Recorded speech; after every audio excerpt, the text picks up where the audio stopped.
Salut, bonjour tout le monde, I'm Gunny, and today we've had yet another liberal gun ban. From the previous time we know that they were getting pretty stupid, but I think they have outdone themselves this time. So we had Ben Dayan, the latest stooge in the dying Trudeau government, go in front of a bunch of the press, very late, which luckily has saved us from a lot of speeches from her grifter from Poly Remembers, Doctors Against Guns, and a bunch of other stuff like that, which I'm feeling very happy about because they were not pleased they could not do the grift. Anyway, I'm gonna try to save you a little bit of an aneurysm. I lost a few brain cells listening to the entire thing, so let's go through my little notes. So obviously, they cannot make the audio work, that's your taxes at work. Polly is on stage with the usual grifter, like I was saying, there were a Doctor Against Gun, there were a bunch of feminist grifters and that sort of things, because let's remember, the biggest voting bloc for the Liberals is emotional women. And so, yeah, they talked a little bit about the first OIC, they talked about the handgun freeze, they talked about C21, and the other nonsense that they have made. So this time they are banning 179 models. That's very debatable because, as you can probably tell from the guns behind me, what they are banning is mostly declination and reproduction of the M1 carbine. Yes, you're hearing this right. The the support gun, quote-unquote, support rifle of the American during World War II. A semi-automatic in 30 carbine, the miniature M1 Garand. That one is safe, by the way. The M1 Garand has not been banned for anybody, at least for now. They said that they hope that it is the very last OSC required to finish the job, which we know is not going to be the case because, well, quite frankly, I was very surprised to not see the Crusader Arms Crypto or the Sterling Arms R9 because, of course, my little GHM9 with which I placed third in the Steel Challenge Nationals is way too dangerous for the Liberals, of course. Yeah, they're saying that they want to ban weapons of war that are meant to kill the maximum number of people in the minimum amount of time. That's not news. That's what Duterte had said the last time. And they obviously pretend that this is according to experts, which I'm pretty sure are the grifters who are standing right behind her. However, there is kind of a good news, because there will now be a new amnesty until March 2026. Most likely because, as she said, they want to start collecting weapons from individuals starting this spring, which I'm wondering with what money, because, well, they had a stooge from the RCMP on the stage, but this guy was giving evasive answers and there was actually no hard metric to anything, so I don't believe that's necessarily going to really happen, but we'll see. Especially considering they're expecting you to bring your guns to the RCMP detachment. I'm not sure a lot of people will be doing that, or they say that they will be going door to door in rural area where it's not convenient.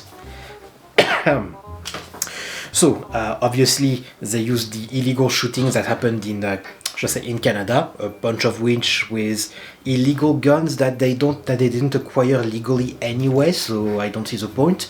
Also, stop talking about the mass shootings in the USA for obvious reason, but the USA mass shooting is driven by gangs, not by lone wolf doing stuff on their own.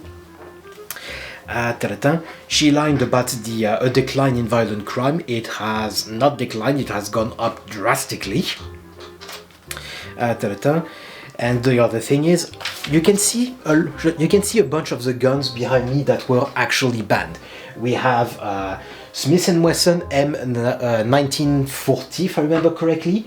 We have some kind of modified SVT-40. We have Spectre, M1 Carbine, the FD-12. We have a bunch of shotguns. I'm surprised my Beretta 1301 is not part of them, to be honest, but that's probably coming. These shotguns are all using Deria Mark 12 magazine, I believe. I don't really have any Turkish shotguns, but they are mag-fed and semi-automatic. And obviously they had some really fucking weird ones. They are banning the Rashid, which is essentially an AG42 in 7.62 by 39. They're banning the SVT38 and SVT40. So if you want to hunt large game, you have the SKS left, but by the way, she mentioned that they needed to, how can I put this, revamp the Firearms Act because it's quote-unquote too complicated, but the SKS is probably going to be hit as well if the SVT was hit already. And for some reason, they're banning stuff like the Volkssturmgewehr VG-15. That thing is a last-ditch effort from the Third Reich in Germany.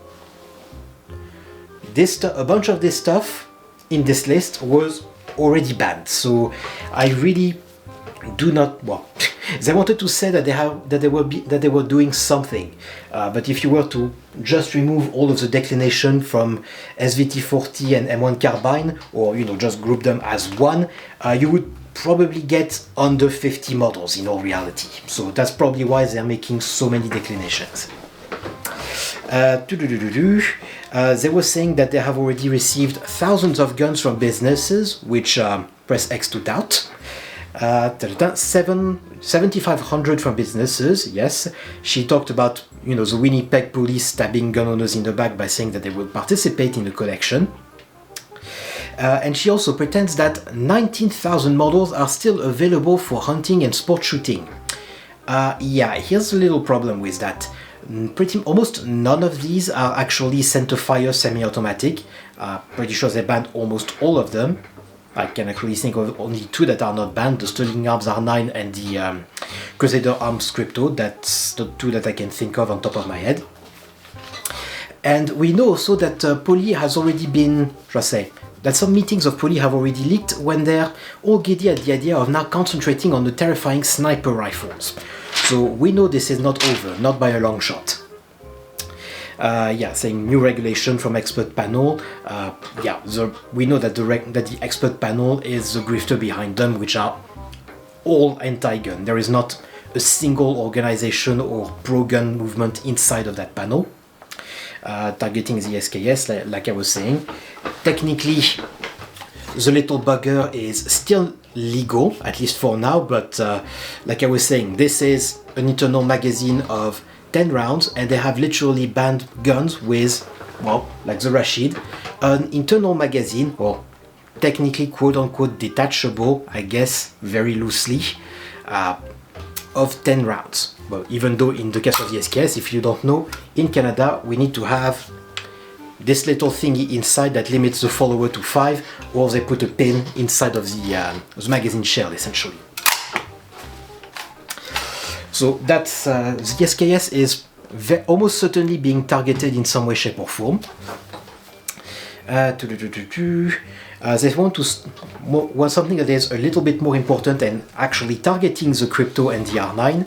They want to stop a new gun from Canada being sold without an FRT. If you don't know, if you are manufacturing a gun in Canada, like say the Crypto or the R9, you don't actually need an FRT to start selling it, compared to say Springfield Alien or all of the guns that the Americans have access to, and we have to wait years for because they are supposed to do something at the lab to test them, even though a drunk monkey on cocaine could probably do it in 30 seconds. She is pretending that convicted felons can, convicted felons as in wife beater can actually obtain a possession and acquisition license, which is completely false. You cannot do that. And she also wants to have yellow flag rules to revoke your PAL, not just suspend it, but completely revoke it.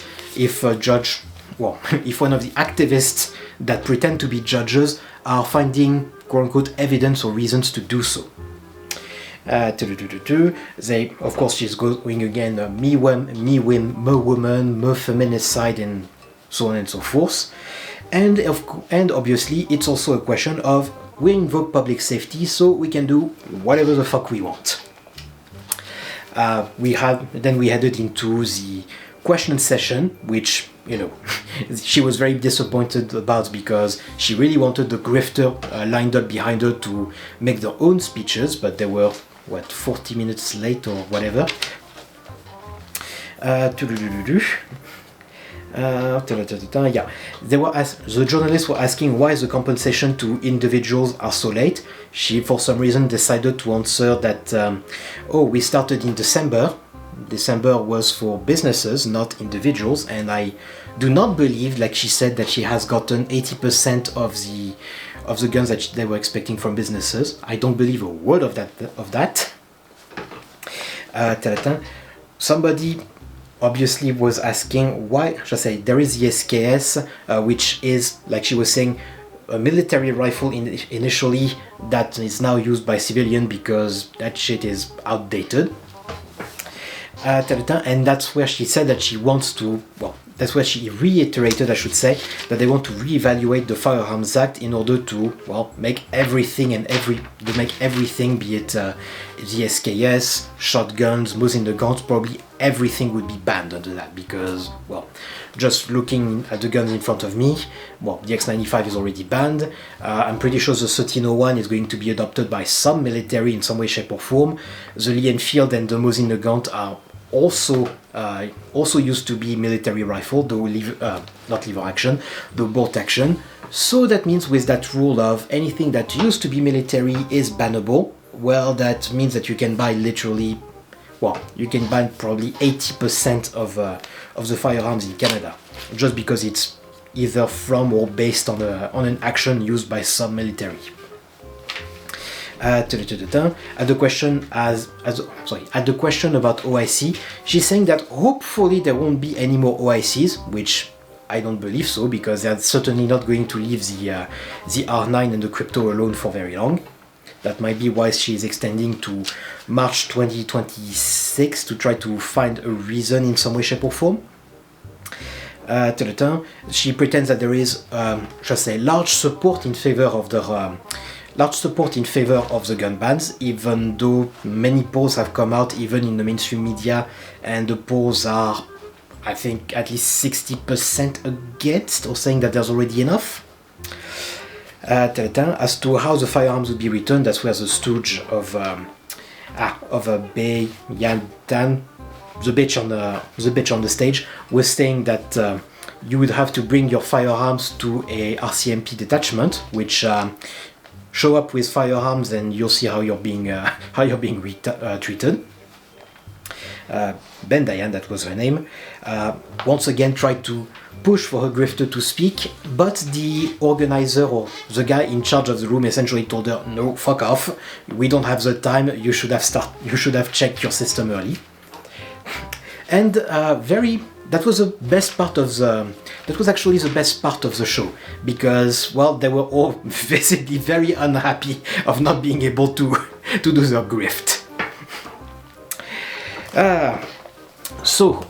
What next? I need to make a video on the OICs themselves, or rather the court case of the, not the RCMP, the CCFR, because, well, all of these OICs, if the court case decides that no, the government is in fact not allowed to reclassify willy-nilly with no reason whatsoever, because, you know, public safety is essentially their trump card saying, oh, if we invoke that, we can do whatever the fuck we want. They can ban everything. So the judges were not happy about that. I'll try to find time to cover it at length, but that's the situation right now. If the CCFR court case decides that government is not allowed to reclassify more strictly, well, that means we can use our AR-15s and everything once again, whether the government likes it or not.